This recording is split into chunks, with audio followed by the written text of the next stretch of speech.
ప్రతిబోధిద్దాం. ధ్యాన శ్లోకాలలో 1వది page number 9లో రోజు ఒకటి గుర్తుపెట్టుకోండి. 1వ శ్లోకం, 4వ శ్లోకం, 7వ శ్లోకం, 9వ శ్లోకం ఒక్కొక్కరు గుర్తు చేస్తే బాగా అలవాటు. పార్థాయ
తెలియని వాళ్ళకు తీసి ఇవ్వండి.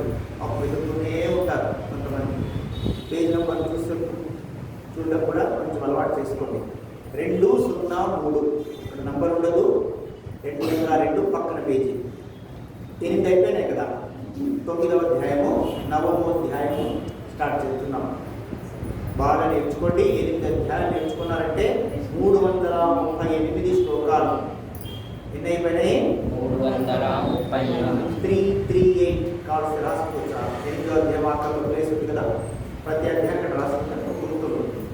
8వ అధ్యాయంతో మొత్తం 338 శ్లోకములు సమాప్తం. 338 338 దాదాపు దగ్గరకు వచ్చింది.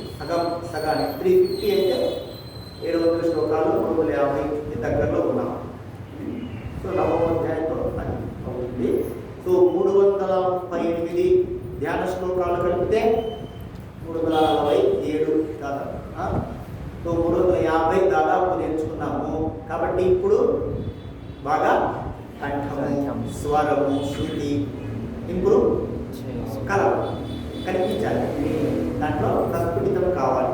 కాబట్టి మొదటి రోజులాగే ఫస్ట్ అధ్యాయం లాగే ఉండకండి. Confidence, it is all question of confidence.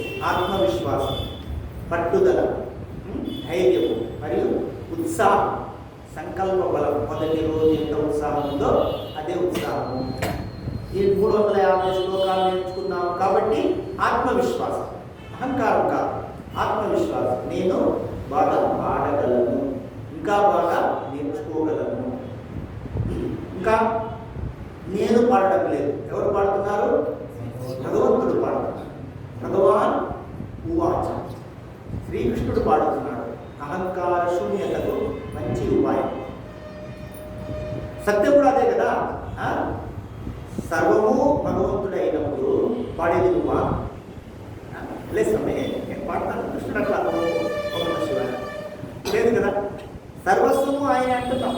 So సర్వము తానే, అలా సరెండర్, సెల్ఫ్ సరెండర్, శరణాగతి. కృష్ణ భగవద్గీత నీవే పాడుతున్నావు, నీవే చెప్పావు, నీవే పాడుతున్నావు, నీవే పాడిస్తున్నావు. శరణాగతి భావం. అలా శ్రీకృష్ణుడే పాడుతున్నాడు. అంత ఆనందము, తన్మయత్వంతో నేర్చుకున్నాం. సో సగం 350 శ్లోకాలు నేర్చుకున్నారు. కాబట్టి ప్రతి అధ్యాయంలోనూ ప్రతి శ్లోకంలోనూ క్వాలిటీ ఇంప్రూవ్ కావాలా, డిక్రీజ్ కావాలా? ఇంప్రూవ్. సో దానికోసం సంకల్పం చేసుకుందామా? శ్రీకృష్ణ పరమాత్మని, గీతాచార్యుని, మాధవ స్వామిని అమ్మవారిని ప్రార్థిద్దాం. ఇటువంటి సంకల్ప శక్తి ఇంకా బాగా అనుసరించడం, ఏమన్నా ఉచ్చారణ చేయడం, మరియు తత్వాన్ని కూడా తెలుసుకోవాలి కదా. తత్వాన్ని తెలుసుకొని మనం జీవిస్తే జీవితం అంతా ఆనందమయం, ఆరోగ్యమయం అవుతుంది. ఇతరులకు మనం ప్రేరణ ఇస్తాం. అవునా కదా? మీ యొక్క ఆలోచనలే ప్రేరణిస్తాయి, మీ యొక్క సాన్నిధ్యమే ప్రేరణిస్తుంది. కాబట్టి అది గీతా తత్వమును అర్థం చేసుకునే శక్తిని పని శ్రీకృష్ణ పరమాత్మనే ప్రార్థించుగా. సరేనా?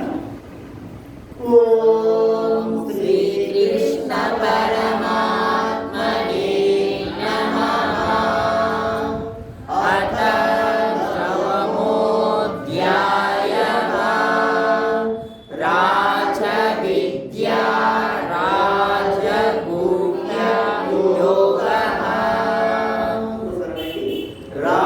రాజవిద్యా రాజగుహ్యయోగః.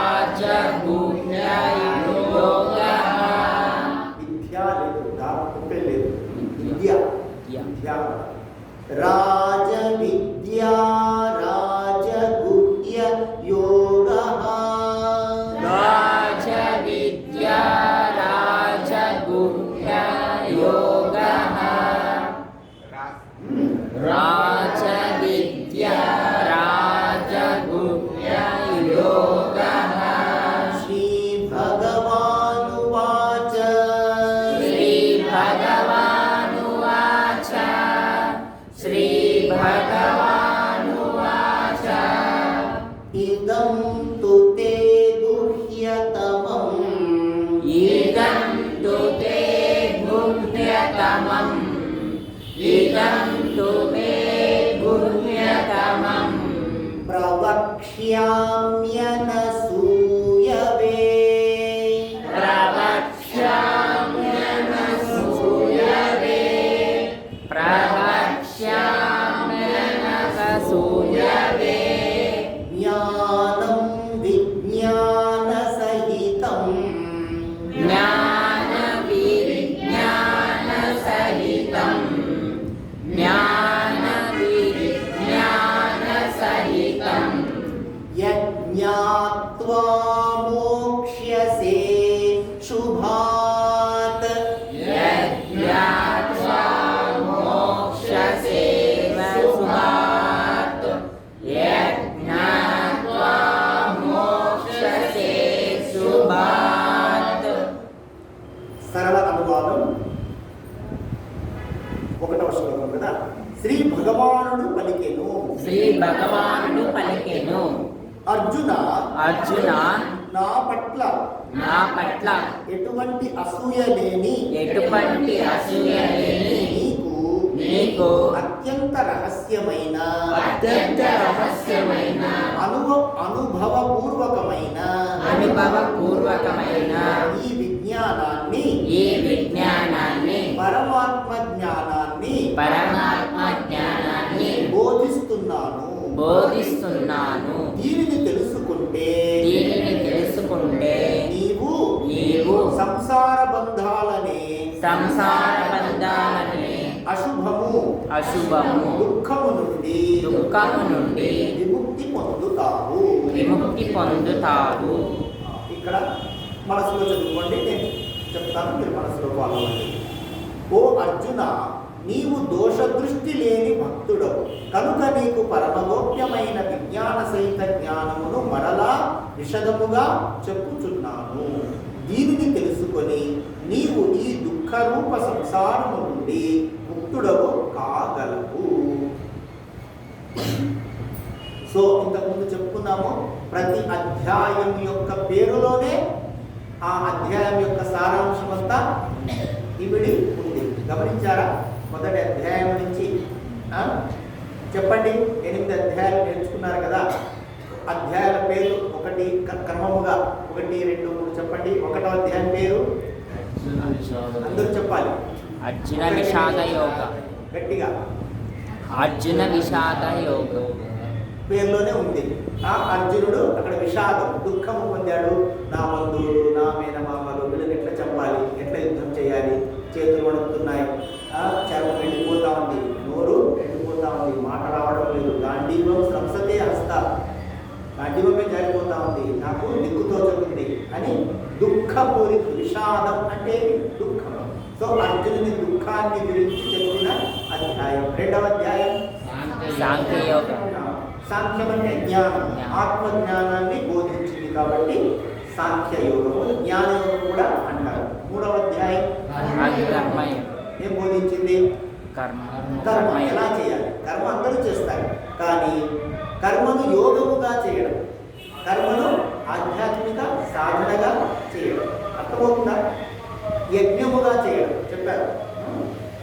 కర్మ యజ్ఞములాగా చేయడం. యజ్ఞము ఎంత శ్రద్ధ భక్తితో చేస్తారు అంటే కర్మ అందరూ చేస్తారు, వంట అందరూ చేస్తారు, కానీ కర్మను యోగముగా భగవంతుని పూజగా చేయడం తక్కువ కదా. అది నిజమైనది కర్మయోగం. నాలుగవ అధ్యాయం పేరు జ్ఞాన కర్మ సన్యాసం. జ్ఞాన రూపములో జ్ఞానమును ఆశ్రయించి కర్మను చేస్తూ కూడా చేయనట్లు సన్యసించడం గృహస్థుల మార్గం. అది కూడా దాన్ని ఇంకా వివరించారు. కర్మయోగమునే ఇంకా విశదంగా విపులంగా చెప్పింది నాలుగవ అధ్యాయం. దాని పేరు చూసైనా చెప్పండి. జ్ఞాన కర్మ సన్యాస యోగ.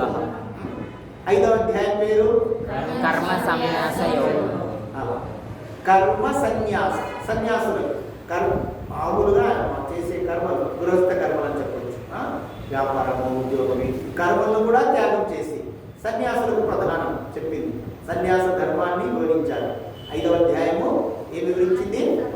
సన్యాస, కర్మ సన్యాసం. కర్మను కూడా గృహస్థ ధర్మము, ఈ సంసారము, భార్యలంతా వదిలేసి ఆధ్యాత్మిక మార్గంలో పయనించే ఎత్తులు. యతి అంటాం కదా, యతి. సన్యాసికి ఇంకొక పేరు యతి. యత్నము చేయువాడు యతి. ఇవన్నీ చెప్పాలా వద్దా? అర్థం రాదా? చెప్పాలి. అర్థమవుతుంది కదా. నమశ్రీ యతిరాజాయ. యతి అంటే చెప్పండి, ఇప్పుడే చెప్పాను. ఇంకొక పేరేమి? సన్యాసి. యతి అంటే ఏమి? సన్యాసి. యత్నము అర్థము, భావార్థం ఏమి? యత్నము చేయువాడు యతి. యతిరాజు అంటే సన్యాసులలో రాజు వంటి వాడు, గొప్పవాడు అని అర్థం. యతికి ఇంకొక పేరేమి? సన్యాసి. చెప్పాలా వద్దా? ఏమో కొత్తగా వింతలు చూసినట్టు చూస్తుంటారు. ఎందుకు అర్థమవుతుందా? తెలుసుకోవాలి కదా. 8 అధ్యాయాలు నేర్చుకున్నాము, వాటి యొక్క సారాంశం తెలుసుకోవాలి వద్దా? సో కర్మ సన్యాసం, కర్మను వదిలివేయడం. సన్యాసం అంటే కర్మను వదిలివేయడం, కర్మను వదిలివేయడం. అది సన్యాసన మార్గాన్ని. ఆరవ అధ్యాయం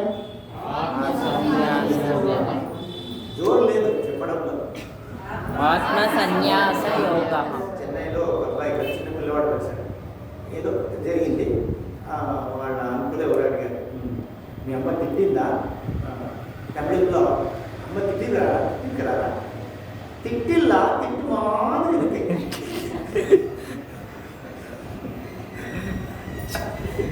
అర్థమైంది కదా. తమిళంలో ఇప్పుడు తమాషా ఉంటుంది, నాకు అంతగా రాదు. ఇదేం అమ్మ తిట్టిందా? తిట్టలేదు, తిట్టినట్లుగా అలా చెప్పినట్లుగా చెప్పినారు. చెప్పండి దృఢంగా. ఆత్మ సంయమ యోగ. ఆత్మ సంయమ యోగ పేరులోనే ఉంది. ఆత్మ సంయమం. మనల్ని మనం ఎలా కంట్రోల్ చేసుకోవాలి, మన ఎమోషన్స్, కోపం, కామం, క్రోధం వీటిని చేసుకొని అంతర్ముఖం చేసుకొని జ్ఞానం. ఇంకొక పేరేమిటి అధ్యాయానికి? ఆత్మ సంయోగం. ఇంకొక పేరేమిటి? జ్ఞానయోగం. జ్ఞానం గురించి చెప్పింది కదా. ఎలా కూర్చోవాలి, నిటారుగా కూర్చోవాలి, అంతా మరిచిపెడతారా? ఏముండలేదా? ఓం నమః శివాయ. అద్వైతులు అంటే మీరే. ఎంత చెప్పుకున్నాం కదా, 47 శ్లోకాలు. దేని గురించి వివరించింది? జ్ఞానం గురించి. ఎలా కూర్చోవాలి, సమంకాయ శిరోగ్రీవం అంటే ఇంట్లో ఏమి చదవరా? చదవాలమ్మా. 15 నిమిషాలు, 20 నిమిషాలు, 30 నిమిషాలు. మనసుంటే రొటేషన్లు బాగా వస్తాయి. రొటేషన్లు కొరతే లేదు, కానీ ప్రయత్నం చేయాలి కదా. మొన్న జరిగింది. 6వది ఎంత బాగా చెప్పా, అందరూ కంఠస్థం చేయాల్సింది. ఇది ధ్యానం ఎలా చేయాలి చెప్పాడా లేదా? ఇదే ఆత్మ సంయమ పేరేమిటి? ధ్యాన యోగము. ధ్యాన యోగము. భోజనం చేయలేదు, అస్సలు ఎనర్జీ ఉంటారు. ధ్యాన యోగ. ధ్యాన యోగ. సో ధ్యానం ఎలా? ఆత్మ సంయమనం లేనివాడు ధ్యానం చేస్తాడా? మనల్ని మనం కంట్రోల్ చేసుకున్నాం. క్షణక్షణము కళ్ళు తెలుస్తూ బస్సు పోతా ఉందా, రైలు పోతా ఉందా చూస్తుండే ధ్యానం అవుతుందా? సో ఆత్మ సంయమనం, సెల్ఫ్ కంట్రోల్ అనండి. Self control. దాన్ని బోధించింది 7వ అధ్యాయం పేరు జ్ఞాన విజ్ఞాన యోగ. జ్ఞానమును మరి జ్ఞానము. గ్రంథములు చదివితే జ్ఞానం, అనుభూతి పొందితే విజ్ఞానం. పాండురంగ స్వామిని గురించి వినడం జ్ఞానం, పాండురంగ స్వామిని దర్శించుకోవడం జ్ఞానం. అది బోధించింది 7వ అధ్యాయం. 8వ అధ్యాయం అక్షర అక్షర బ్రహ్మ యోగ. ఏం బోధించింది? క్షరము కాని. అందుకే పేరు పేరు పేరు అంటున్నాను. పేరుపై దృష్టి పెట్టండి. అక్షర బ్రహ్మ యోగం. క్షరము కాని. క్షరం అంటే నాశనము కాని శాశ్వతమైన పరబ్రహ్మముల గురించి బోధించింది. ఎన్నవ అధ్యాయము? పేరేమిటి? అక్షర బ్రహ్మ యోగ. దాని సారాంశం ఏమిటి? క్షరం కాని నాశనము లేని పరబ్రహ్మతత్వమును బోధించింది. కాబట్టి ఈ పేరు అక్షర బ్రహ్మ యోగ. ఇట్లా రివిజన్ చేసుకోవడం మంచిది కదా. ఏమంటారు? సింహావలోకనం అంటారు. సినిమా వెనక్కి తిరిగి చూస్తుందట.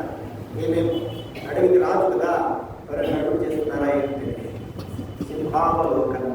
మనం రివిజన్ చేసుకోవాలి కదా. మరి ఇంట్లో దయచేసి చదవండి. 20 నిమిషాలు 30 నిమిషాలు తప్పకుండా చేయొచ్చు. రొటీన్ పెట్టుకోవాలి. 6 సరే ఈరోజు ప్రాక్టీస్ చేసి తీరతాము. ఎన్ని పనులున్నా భోజనం చేస్తామా? వెళ్ళేస్తాం, చాలా బిజీగా ఉన్నాను, రేపు చేస్తాం. పోస్ట్ పోన్ చేస్తారా? లేదు కదా. అలా అది శరీరానికి భోజనం ఎలాగో ఆత్మకు భగవద్గీత అలాగే. అప్పుడు మనసు శాంతంగా ఉంటుంది, ఆనందంగా ఉంటాం, ఆరోగ్యంగా ఉంటాం కదా. ఇది ఎంతమంది ప్రేయర్ ఇన్స్పైర్ అవుతున్నారు భగవద్గీత నుంచి. యూత్ ఇన్స్పైర్ అవుతున్నారు. ఒలింపిక్స్లో గోల్డ్ మెడల్ సాధిస్తున్నారు భగవద్గీత చదివి. సో దానిపైన ఉత్సాహం తప్పకుండా ఉండాలి కదా. ఇప్పుడు ఈ ఏఐ వచ్చి నెగిటివ్ ఏమన్నా ఉంది కాక పాజిటివ్ కూడా మంచి మంచివి చేస్తున్నారు. ఒక దాంట్లో చూపించారు, ఒక అమ్మగారు గృహిణి, వీళ్ళందరూ గృహిణులే కదా. గృహిణుల్లో గృహస్థులు, భార్య కావచ్చు, భర్త కావచ్చు. గృహస్థులా కాదా? గృహస్థురాలు ఆమె ఆఫీస్కి పోతుంది, పిల్లలను చూసుకుంటుంది.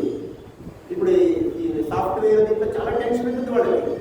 ఆ ప్రాజెక్ట్ ఇస్తారు, ఇన్ని రోజుల్లో కంప్లీట్ చేయాలా, 2 గంటలకు ఇచ్చేయాలా రిపోర్ట్, అక్కడ పంపించాలా, ఇక్కడ పంపించాలా, పిల్లల్ని స్కూల్కి తీసుకురావాలా, భర్త యొక్క ఇవి చూసుకోవాలా, వాషింగ్, క్లీనింగ్, అత్తామామల సేవ, ఇవన్నీ చేస్తూ స్మైలింగ్ ఫేస్, నవ్వుతూ చేస్తుందట. ఎలా చేస్తున్నావు అంటే భగవద్గీత నాకు ఇన్స్పిరేషన్. ఎందుకు?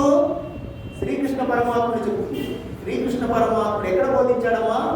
భగవద్గీతను ఎక్కడ బోధించాడు? స్థలం ఎక్కడ జరిగింది ఇది చెప్పండి. కురుక్షేత్రం. ఏంటి కురుక్షేత్రం? అది చెప్పండి. మహాభారతము. ఆ స్థానం ఏమిటి? సందర్భం ఏమిటి? రణరంగము. గట్టిగా చెప్పండి, ప్రయత్నిస్తాము. ఇంకొక పేరు ఏమిటి రణరంగానికి? యుద్ధరంగం, యుద్ధ భూమి. అవునా? ఒప్పుకుంటారా? కురుక్షేత్రం ఈ రోజు కూడా ఉంది. యూపీలో వస్తుందో, ఎంపీలో వస్తుందో? యూపీలో. ఆ కురుక్షేత్రంలో ఇప్పటికీ మీరు తవ్వకాలు చేస్తే ఎముకలు వస్తాయి. రకరకాలు జరిగిందని సత్యం. సత్యం ఇది, కపోల కల్పన కాదు. సో యుద్ధరంగము, రణరంగము, లక్షల సైన్యము, సింహాలు, ఏమంటారు, గుర్రాలు, ఏనుగులు, రథాలు, బాణాలు. ఎంత ఉంటుంది ఊహించుకోండి. వాతావరణము ఒకసారి ఊహించుకుంటే ఎలా ఉంటుంది? గగురు పడుస్తుంది. అక్కడ శ్రీకృష్ణుడు ఎలా బోధిస్తున్నాడు? శాంతంగా అలజడి లేకుండా, డిస్టర్బ్ కాకుండా. మనకు ఒక బస్సు వస్తే ఏమయ్యా కుయ్యి అంటావా? స్వామిని చూస్తున్నాడు. ఒక బస్సు సౌండ్ డిస్టర్బ్ చేస్తుంది. రణరంగంలో లక్షల సైన్యము వాటి యొక్క శంఖాలు ఎలా ఊదినారు చెప్పారు. శంఖాలు ఊదితే గద్దరిల్లిందంట ఆకాశం అంతా. కౌరవుల యొక్క ఇవన్నీ లేకపోయినాయట, భయపడిపోయినారు, భీతిల్లిపోయారు. కృష్ణుడు ప్రశాంత మనస్సం హేనమంటూ బోధించినాడు. సో శ్రీకృష్ణ పరమాత్ముడు అంత యుద్ధ రంగంలో కలకలరావము డిస్టర్బ్ చేయడానికి అన్నీ ఉన్నాయి, అవునా? అక్కడ ప్రశాంతంగా భగవద్గీతాన్ని, ఆత్మతత్వాన్ని, జీవిత గమ్యాన్ని బోధించినప్పుడు నేను ఈ 4 పనులు చేయడం కష్టమా? అర్థమైందా? ఇన్స్పిరేషన్గా తీసుకోవాలి. కొంతమందికి ఏమేమి పనులు ఉన్నాయో కానీ అందరూ రాజీనామా చేస్తున్నారు. స్వామి నువ్వు నీ గీత చూసుకో. కానీ నిజంగా గ్రహిస్తే జీవన మార్గం ఉంది ఇందులో.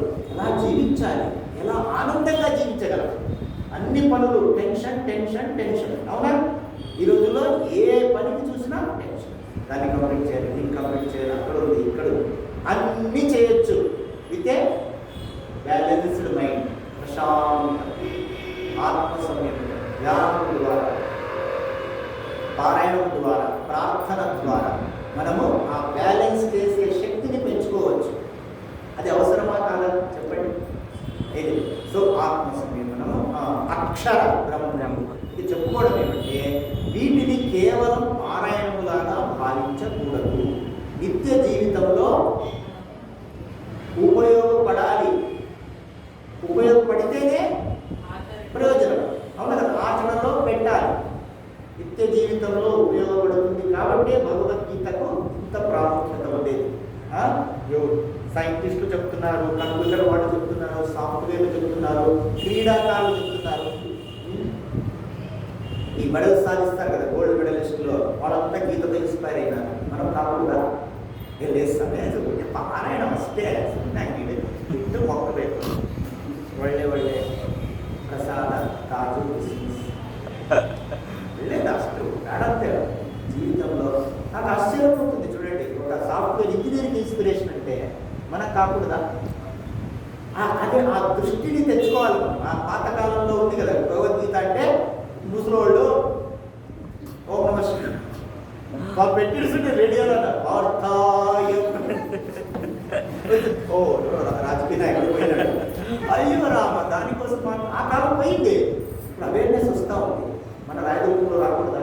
రావాలి. సరే, సో కాబట్టి చెప్పడం బాగుంది. 8 అధ్యాయాల పేర్లు గుర్తుపెట్టుకున్నారు, అందుకు ధన్యవాదాలు, అభినందనలు. అలా నేర్చుకున్న మంచి విషయాలు మర్చిపోకూడదు. ఎందుకు? ఇది ఉపయోగపడుతుంది, జీవితంలో ఉపయోగపడుతుంది. ఫ్రిడ్జ్ తెచ్చారండి 50,000 60,000.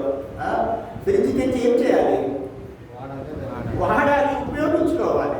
ఫ్రిడ్జ్ తెచ్చి ఫ్రిడ్జాయ నమః, కూలరాయ నమః, మాకు ఆశీర్వాదం మీకు నమః. ఏమయ్యా బాగుందా మీకు? భగవద్గీత జీవన గ్రంథం అనండి. భగవద్గీత జీవన గ్రంథం. జీవన గ్రంథం, జీవన గ్రంథం. ఎలా జీవించాలి, ఎలా జీవించాలి, ఎలా పని చేయాలి, ఎలా పని చేయాలి, ఎలా సత్సంబంధాలు కలిగి ఉండాలి, ఎలా సత్సంబంధాలు కలిగి ఉండాలి, బోధించే గ్రంథం. బోధించే గ్రంథం. లైఫ్ మాన్యువల్ అంటారు.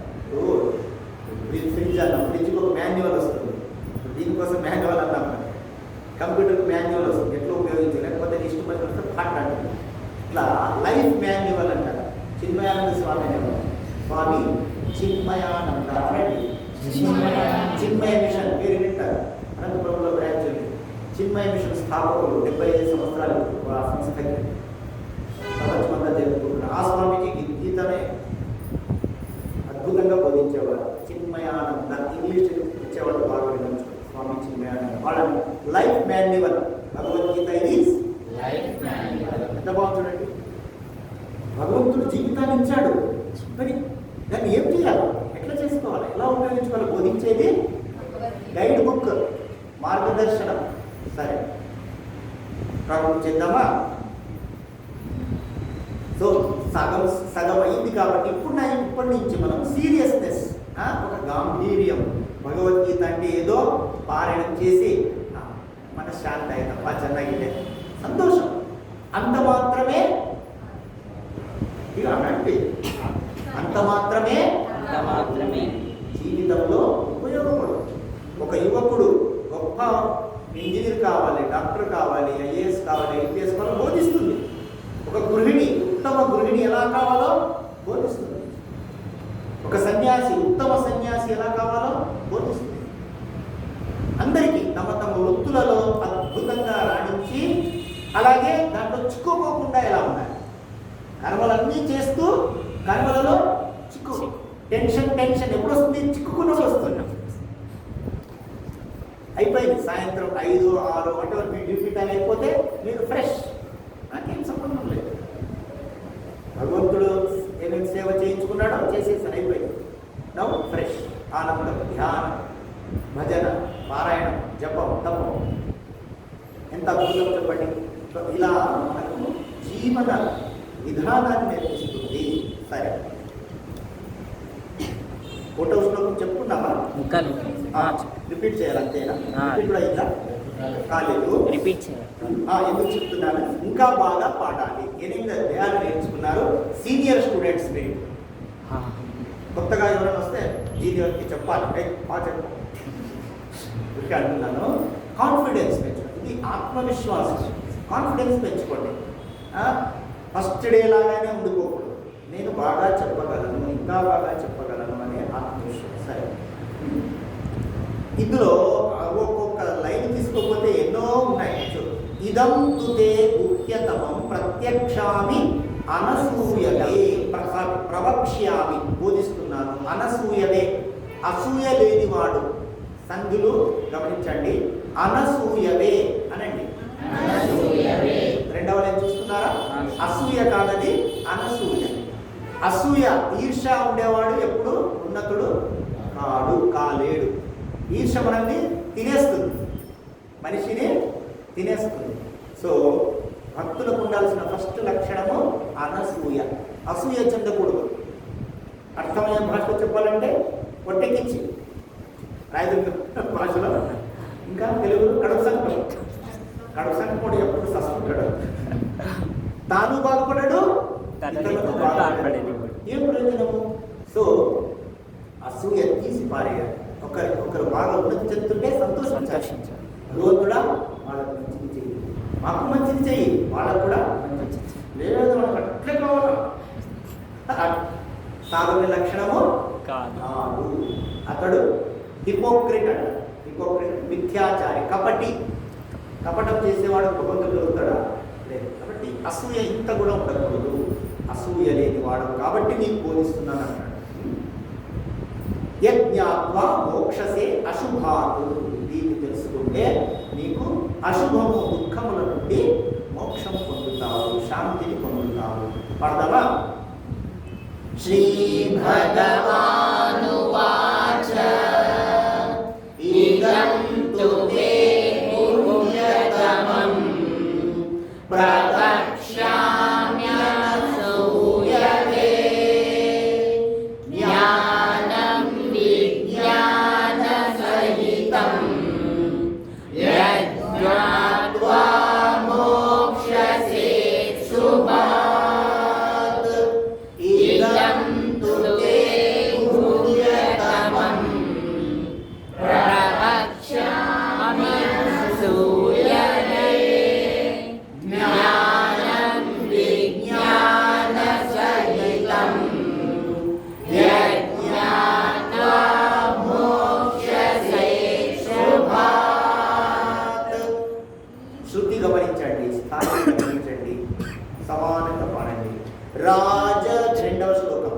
రాజ విద్యా రాజగుహ్యం, రాజ విద్యా రాజగుహ్యం, రాజ విద్యా రాజగుహ్యం, పవిత్రమిదముత్తమం, పవిత్రమిదముత్తమం, పవిత్రమిదముత్తమం, प्रत्यक्षावगमं धर्म्यं प्रत्यक्षावगमं धर्म्यं प्रत्यक्षावगमं धर्म्यं धा खचति महाप्राण रागु मावत्तु यावत्तु धर्म्यं धर्म्यं धर्म्यं प्रत्यक्षावगमं धर्म्यं प्रत्यक्षावगमं धर्म्यं प्रत्यक्षावगमं धर्म्यं सुसुखं कर्तुमव्ययं सुसुखं कर्तुमव्ययं सुसुखं कर्तुमव्ययं రెండవ శ్లోకం సరళ తాత్పర్యం ఇది విద్యలన్నింటిలోనూ ఈ విద్యలన్నింటిలోనూ రారాజు వంటిది రారాజు వంటిది రాజ విద్య రాజవిద్య రహస్యములన్నింటిలోనూ రహస్యములన్నింటిలోనూ అత్యంత రహస్యమైనది అత్యంత రహస్యమైనది రాజగుహ్యము రాజగుహ్యము ఇది అత్యంత పవిత్రమైనది ఇది అత్యంత పవిత్రమైనది ప్రత్యక్షంగా ఫలాన్నిచ్చేది ప్రత్యక్షంగా ఫలాన్నిచ్చేది ధర్మానికి అనుగుణమైనది ధర్మానికి అనుగుణమైనది ఆచరించడానికి సులభమైనది ఆచరించడానికి సులభమైనది మరియు నాశనము లేనిది మరియు నాశనము లేనిది శాశ్వతమైనది శాశ్వతమైనది ఇది ఏది ఈ జ్ఞానం ఈ రాజవిద్య రాజగుహ్యం గురించిన జ్ఞానం ఏదైతే నేను బోధించబోతున్నానో దాని లక్షణాలు చెప్పారు. ఇక్కడికి రండి. ఈ విజ్ఞాన సహిత జ్ఞానము నిర్గుణ సగుణ పరమాత్మ తత్వ జ్ఞానము అన్ని విద్యలకును తలమానికము, సమస్త గోప్య విషయములకును శిరోభూషణము, అతి పవిత్రము, ఉత్తమోత్తమము, ప్రత్యక్ష ఫలదాయకము, ధర్మయుక్తము, సాధన చేయుటకు మిక్కిలి సుగమము, శాశ్వతము. ఈ విజ్ఞాన సహిత జ్ఞానం రాజవిద్య పేర్లోనే ఉంది కదా, విద్యలలో రాజు వంటి, గుహ్యమైన వాటిలో రాజు వంటి. గుహ్యం అంటే చాలా పవిత్రము, రహస్యము, గోప్యముగా ఉంచదగినది అంటాం కదా. పవిత్రం ఇదం ఉత్తమం, ఉత్తమమైనది, పవిత్రమైనది. సారాంశం ఏమిటి? భగవంతునికి సంబంధించిన జ్ఞానము చాలా ఉత్తమమైనది, అంతే కదా. ప్రాపంచిక జ్ఞానము, ఆధ్యాత్మిక జ్ఞానము ఒకటేనా? కాదు కదా. సో ఉన్నతమైనది, పవిత్రమైనది. ఆ శ్రద్ధ కలిగి ఉండాలి మనకు. భగవంతుని గురించిన జ్ఞానము, గీతా జ్ఞానము ఏమంటాం? గీతా జ్ఞానం. గీతా జ్ఞానము ఎంతో పవిత్రమైనది. అందులో రాజవిద్య ఇంకా పవిత్రం. పలుకుదామా? రాజవిద్యా రాజగుహ్యం పవిత్రమిదముత్తమం ప్రత్యక్షావగమం ధర్మ్యం సుసుఖం కర్తుమవ్యయం రాజవిద్యా రాజగుహ్యం పవిత్రమిదముత్తమం ప్రత్యక్షావగమం ధర్మ్యం సుసుఖం కర్తుమవ్యయం. మూడవ శ్లోకం. అశ్రద్ధధానా పురుషా, అశ్రద్ధధానా పురుషా, అశ్రద్ధధానా పురుషా. ధానా విసర్గ శబ్దం వినపడాలి. ధానా కాదు, ధానా విసర్గ. అశ్రద్ధధానా పురుష, పూర్తిగా రాదు అక్కడ శబ్దం. అశ్రద్ధధానా పురుషా, అశ్రద్ధధానా పురుషా, అశ్రద్ధధానా పురుషా. ధర్మస్యాస్య పరంతప, ధర్మస్యాస్య పరంతప, ధర్మస్యాస్య పరంతప. అప్రాప్య మాం నివర్తంతే, ఆప్యాప్య మాం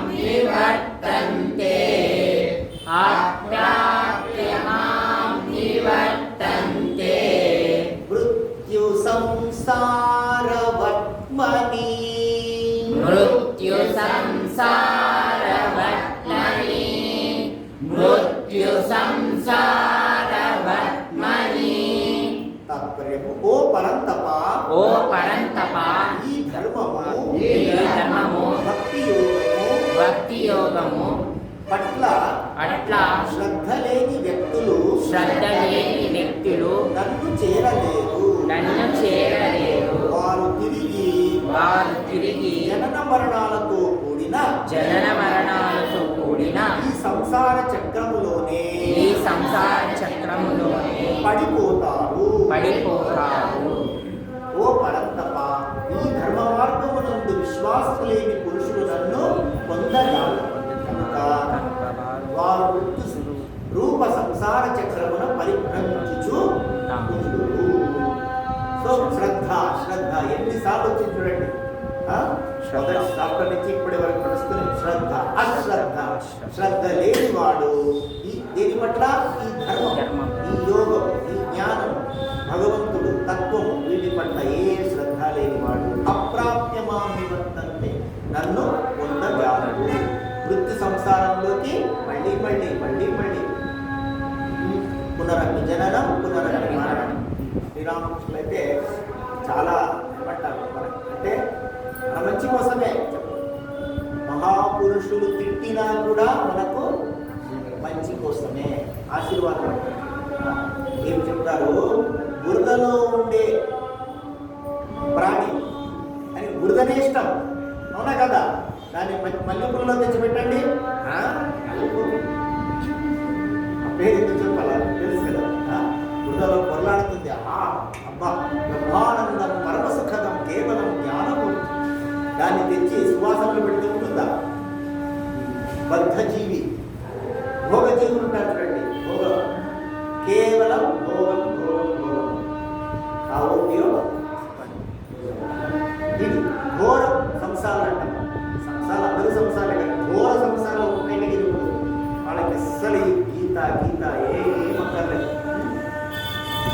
వాళ్ళు తినాలి అంటాం కదా.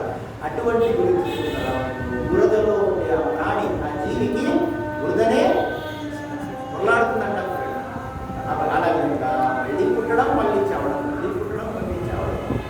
సార్ చెప్పారు.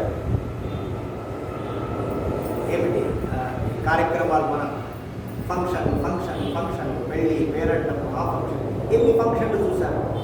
శాంతి దొరికిందా? కొత్త డిజైన్లు ఇంకా రైట్. ఈ స్వామి ఎప్పుడు ఇదే అశ్రద్ధ పురుష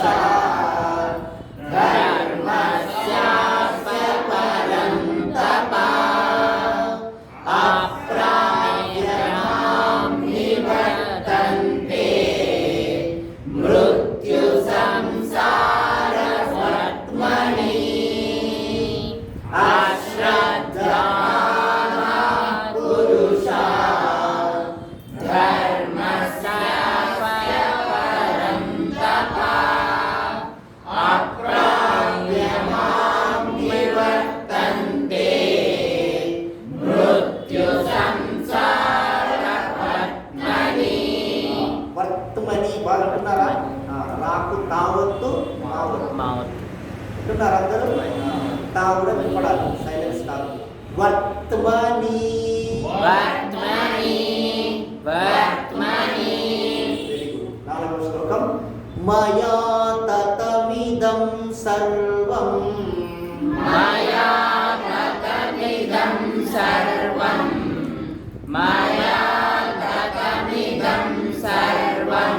జగదవ్యక్తమూర్తినా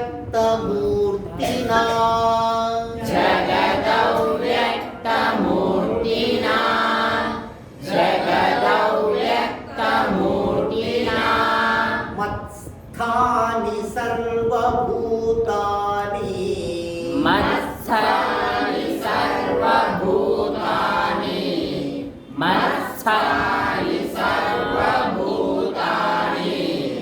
న చాహం తేష్వస్థితః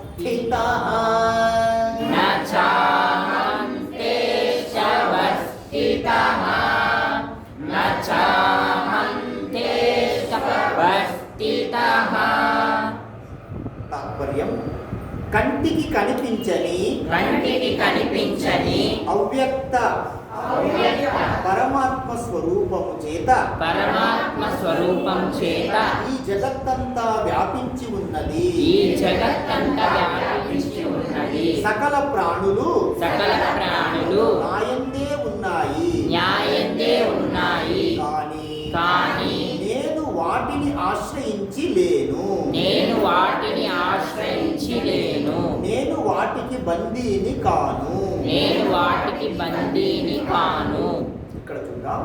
నిరాకార పరబ్రహ్మనైన నా చేతనే ఈ జగత్తంతయును జలముతో మంచువలే పరిపూర్ణమై ఉన్నది.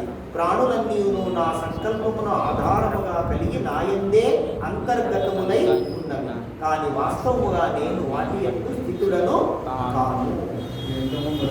వచ్చింది అదే భావాన్ని. సో శ్లోకమే మనకు బెటర్. మయా తతం ఇదం సర్వం జగత్ అవ్యక్తమూర్తిన. అవ్యక్తముగా ఉండే చైతన్యం లేదా పరబ్రహ్మ తత్వము చేత ఇదంతా సర్వము, ఈ లోకమంతా, ప్రాణులన్నీ, అన్ని లోకాలు వ్యాపించి ఉన్నాయి.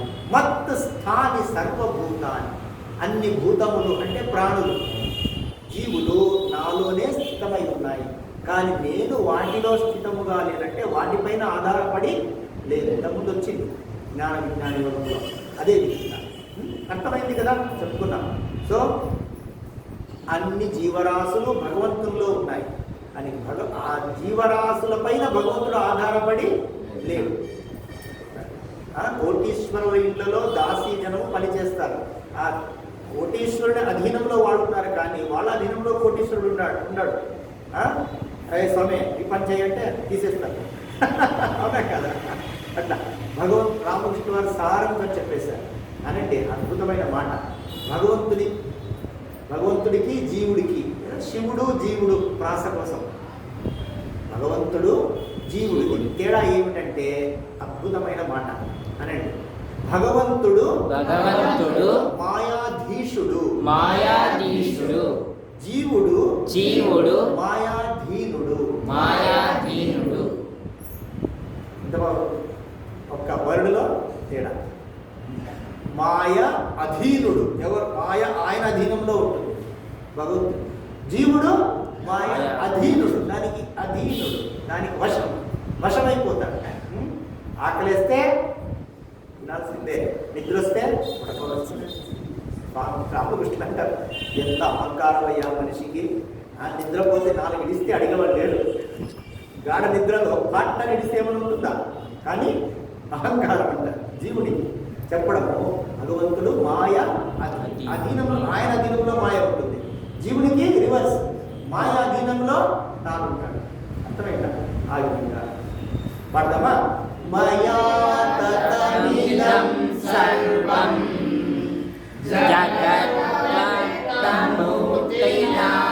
జగదవ్యక్త. స్పష్టత, అక్షరాలు స్పష్టంగా పడాలి, అన్ని కలపకూడదు. జగదవ్యక్తమూర్తినా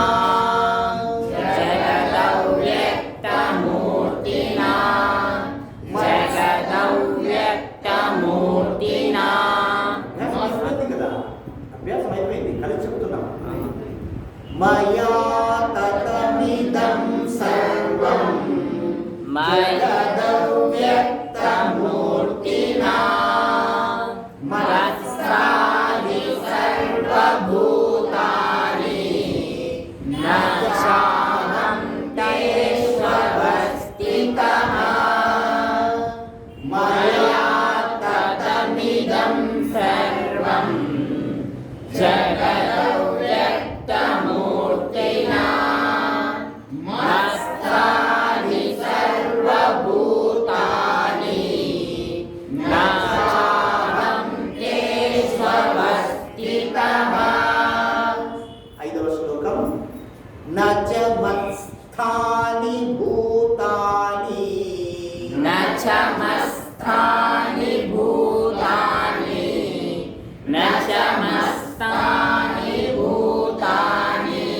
పశ్య మే యోగమైశ్వరం పశ్య మే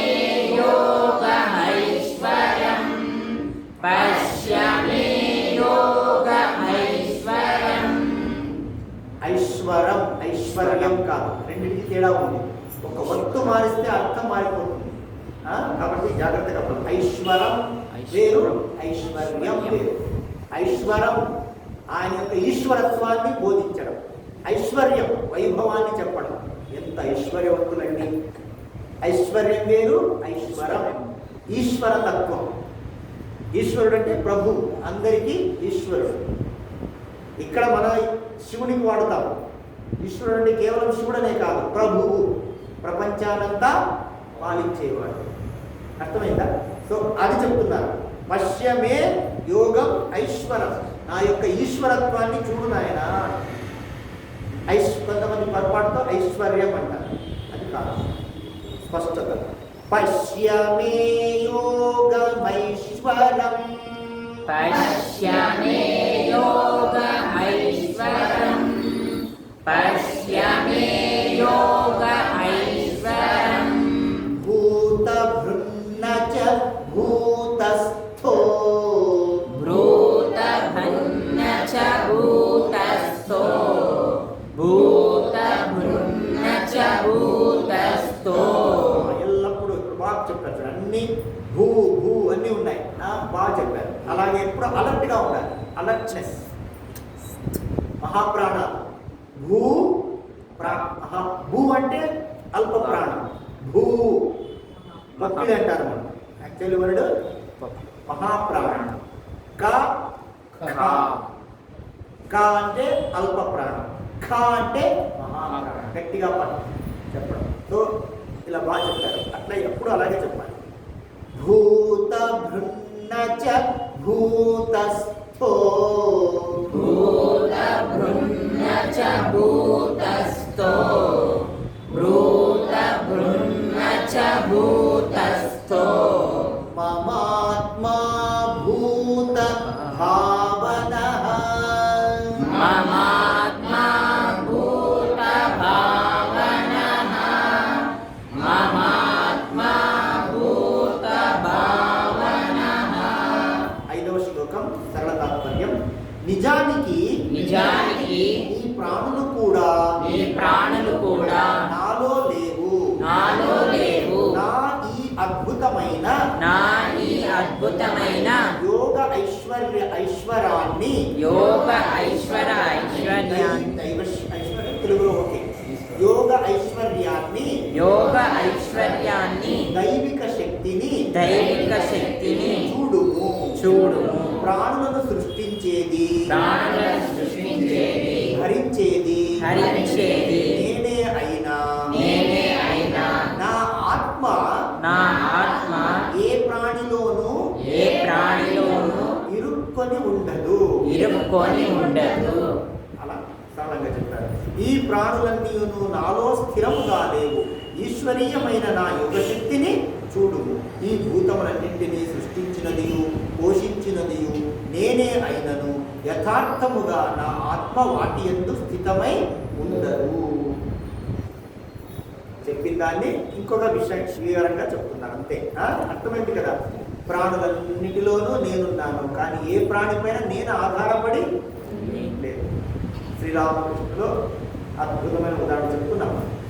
సముద్రము అలలు, అలలు అంటే తరంగములు, అలలు. చూసారు కదా సముద్రాన్ని? సముద్రము అలలు. అలలు ఎక్కడుంటాయి? సముద్రంలోనే ఉంటాయి. వేరుగా ఉంటాయా? బట్టి సముద్రము నుండి అలలు ఉన్నాయా? అలల వల్ల సముద్రం ఉందా? సముద్రం వల్ల అలలు. సముద్రం లేకపోతే అలలు లేదు. సో ఒకవేళ అలలు అంటే లేదు, ఆ వల్లే సముద్రం ఉందంటే ఇది చూడండి. అట్లా జీవుల వల్ల శివుడు ఉన్నాడా? శివుడి వల్ల జీవుడు ఉన్నాడు. కాబట్టి అట్లా అర్థం చేసుకోవాలి. నేను వాటిలో లేను, అవి నాలో ఉన్నాయి అంటే అర్థం. నచమస్తాని భూతాని పశ్యమే యోగమైశ్వరం, భూత బృంద చ భూతస్థో, మమాత్మా భూత భావనః. నచమస్తాని భూతాని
मत्स्थानीत्युपधारय मत्स्थानीत्युपधारय मत्स्थानीत्युपधारय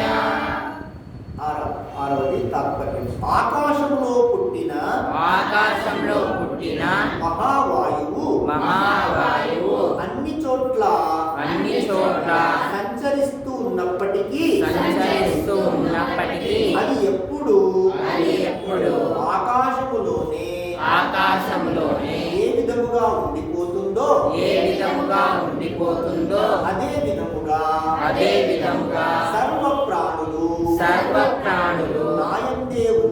నాయందే ఉన్నాయని తెలుసుకో.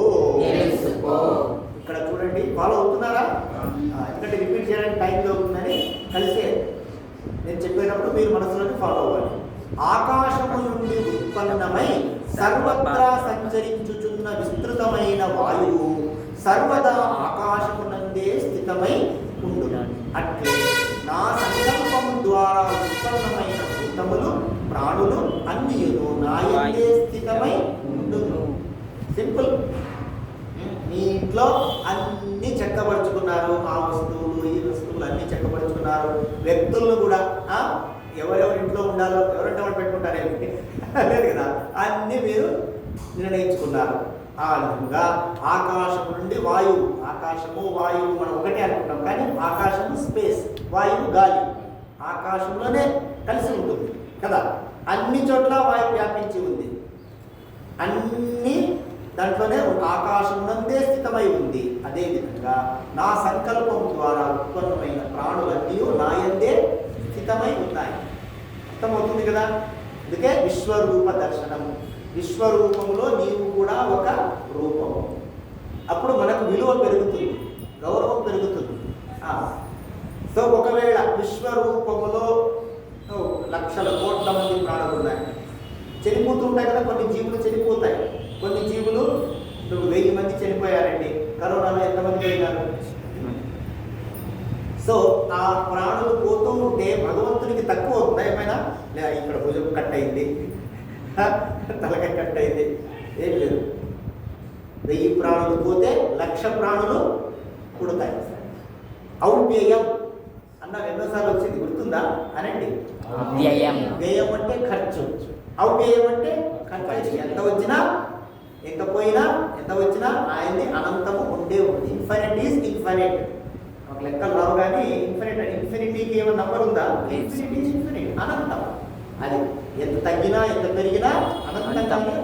కాబట్టి 1000 మంది పోతే భగవంతుడే నా చేయి పోయిందప్ప, నా కాలు పోయిందప్ప అని ఏడవడు.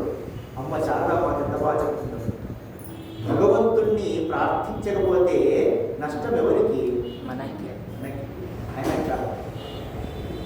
భగవంతుడు ఏడ్చుకుంటూ కూర్చోడు, నన్ను ఎవరు ప్రార్థన చేయలేదు, ఎవరు నాకు పూజ చేయలేదు.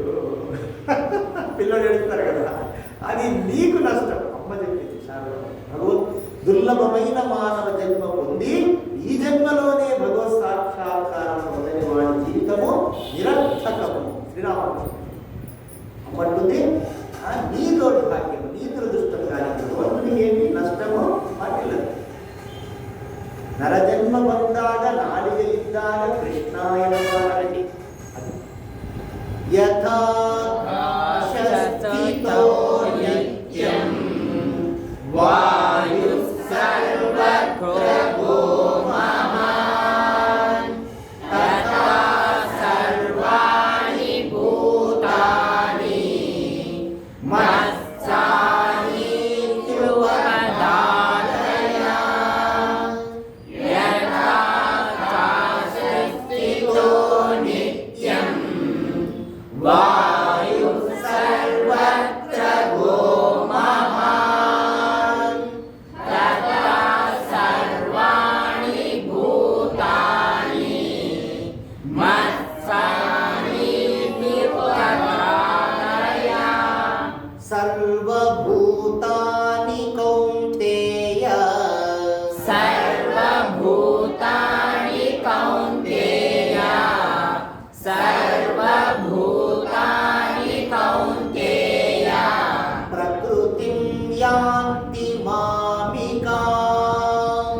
ప్రకృతిం యాంతి మామికాం ప్రకృతిం యాంతి మామికాం.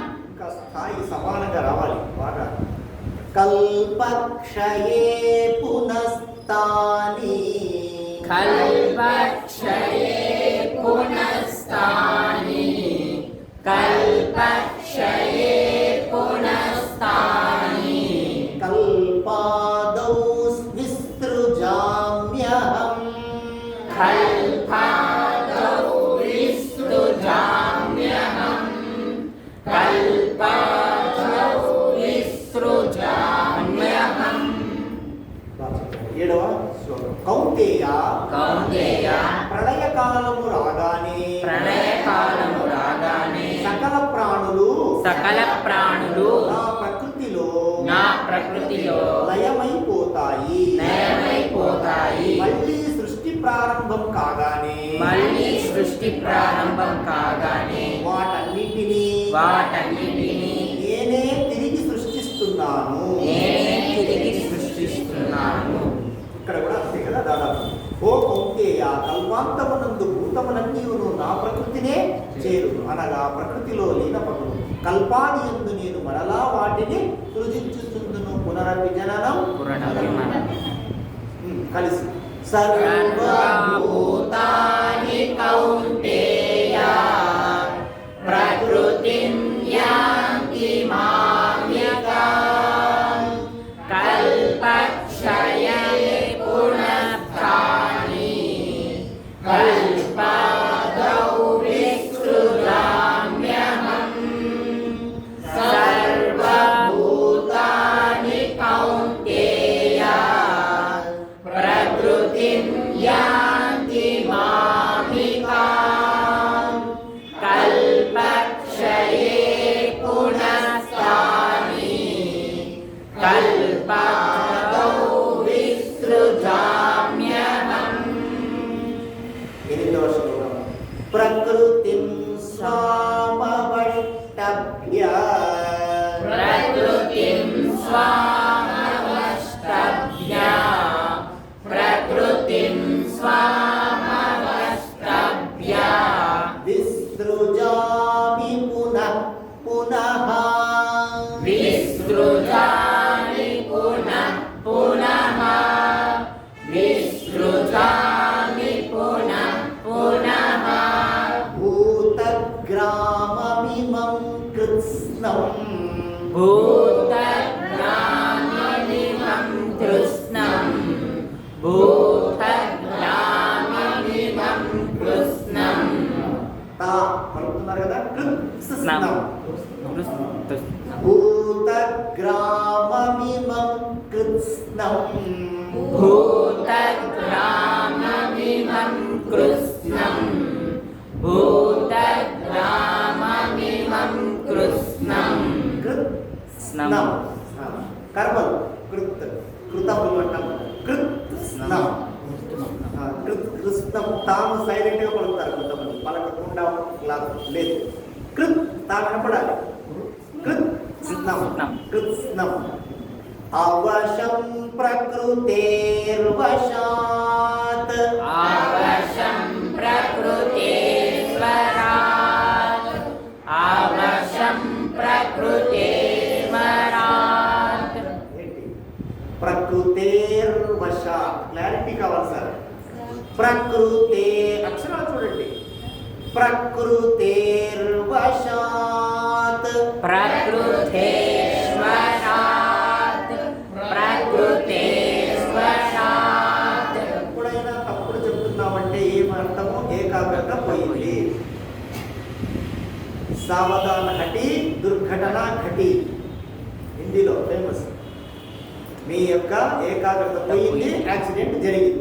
అవునా కదా? డ్రైవింగ్ చేసేవాడు ఎంత ఏకాగ్రత చేస్తే అంత సాఫీగా నడుస్తుంది. ఒక్క క్షణం ఖతం. అవునా? ఇది అంతే. ఏకాగ్రత పోతే తప్పులు దొరుకుతాయి. అందుకే చూడు, అప్పటి మొదటి రోజు చెప్పిన రోజు ఇప్పటికి వర్తిస్తుందా లేదా? వింటూనే చూడాలి, చూస్తూనే పాడాలి, చూస్తూనే వినాలి, చూస్తూనే పాడాలి. ప్రకృతేర్వశాత్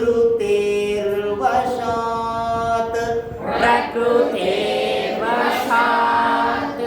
ప్రకృతేర్వశాత్. చిన్నపిల్లలు అయితే మీ పని అవశం. అందుకే చూడండి ఎంత ఏకాగ్రత కావాలి. ఇదే ధ్యానం కాదా? మీరు మనసు పెడితే ఇదే ధ్యానం, ఏకాగ్రత పెరుగుతుంది. చెప్పారు కదా, హెడ్ మాస్టర్ గారు అంటారు, స్వామిజీ ఏ పిల్లలైతే భగవద్గీత పాడుతున్నారో వాళ్ళ ముఖాలే వేరుగా ఉంటాయి. కళ అంటారు, కళ, ఆ తేజస్సు, ఆనందం, ఆరోగ్యం, ఉత్సాహం టోటలీ డిఫరెంట్. అవశం ప్రకృతేర్వశాత్ అవశం ప్రకృతేర్వశాత్ అవశం ప్రకృతేర్వశాత్. 8వ శ్లోకం తాత్పర్యం. నా ప్రకృతిని ఆశ్రయించి నా ప్రకృతిని ఆశ్రయించి తమ తమ పూర్వ కర్మలకు లోబడి తమ తమ పూర్వలకు లోబడి పరవశులై ఉన్న ఈ ప్రాణికోటినంతటిని మళ్ళీ మళ్ళీ నేనే సృష్టిస్తున్నాను. ఇక్కడ తమ తమ స్వభావ వశమున పరతంత్రమై ఉన్న భూత సముదాయమును నా ప్రకృతిని ఆశ్రయించి మాటి మాటికి వాటి కర్మానుసారము సృజించుచున్నాను, అంటే సృష్టించుచున్నాను. అదే విషయాన్ని వివిధ రూపాలుగా వర్ణిస్తున్నారు. పునరజననం, పునరజననం. సో వారి వారి కర్మల ప్రకారము స్వభావ వశమున గమనించాల్సింది. అందుకే ఇవి లోతుగా తెలుసుకోవాలంటే బాగా అధ్యయనం చేయాలి, ప్రవచనాలు వినాలి, మహాత్ములు పారాయణము, తాత్పర్యం తెలుసుకోవడం మన ముఖ్య ఉద్దేశం. కాబట్టి ఎక్కువగా మనం డీటెయిల్లోకి పోతే పారాయణం నేర్చుకోలేదు, సమయం చాలదు కదా. కాబట్టి ఇది తెలుసుకోవాలంటే మహాత్ముల ప్రవచనాలు వినండి, పుస్తకాలు చదవండి. గీతామకరందం మనం అందరికీ సామాన్యులకు కూడా అర్థమయ్యే విధంగా ఉండేది బెస్ట్. అంటే గీతామకరందం విద్యా ప్రకాశాన్ని తెలియజేసుకోవడం చెప్పాను. దుకాణం షాపులో ఉండవచ్చు అని నాకు అనిపిస్తుంది. మామూలుగా వాళ్ళు పెడుతుంటారు, ఇంతలా ఉంటుంది, చాలా సులభంగా వివరిస్తారు స్వామీజీ అనుకుంటారు. సో ఎనీవే చెప్పడం ఏమిటంటే, ఇప్పుడే చెప్పుకున్నాం కదా, భగవంతునికి మాయ అధీనంలో ఉంటుంది, జీవులు మాయకు అధీనంలో ఉంటారు. భగవంతునికి మాయ తలవంచుతుంది, మనము మాయకు తలవంచాలి. ఎట్లా చెప్తాను చేస్తాం సరే. వశము లేకుండానే, మన వశము లేకుండానే నిద్రలో జారిపోయినాం సార్. ఎట్లొచ్చింది సార్? కూర్చోనట్టునే నిద్రలోకి జారిపోయిస్తే ఆమె తమస్సు యొక్క వశంలో వచ్చేసి అది సరేనా. సో అవి కర్మానుసారం సృష్టిస్తుంటాము. ప్రకృతి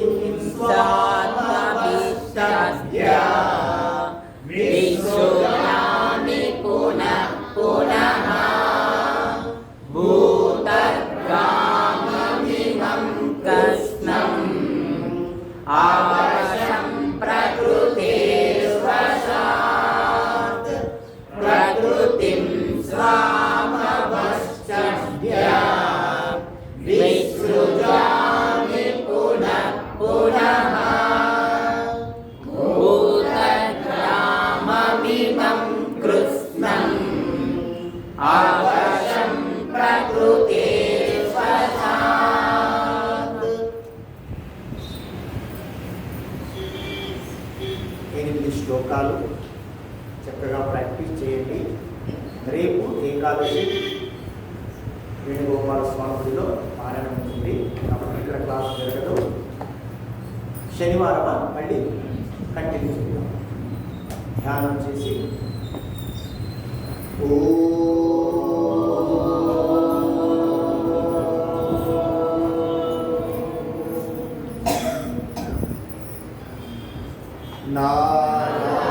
నారాయణాయ విద్మహే గీతాచార్యాయ ధీమహి తన్నో శ్రీకృష్ణో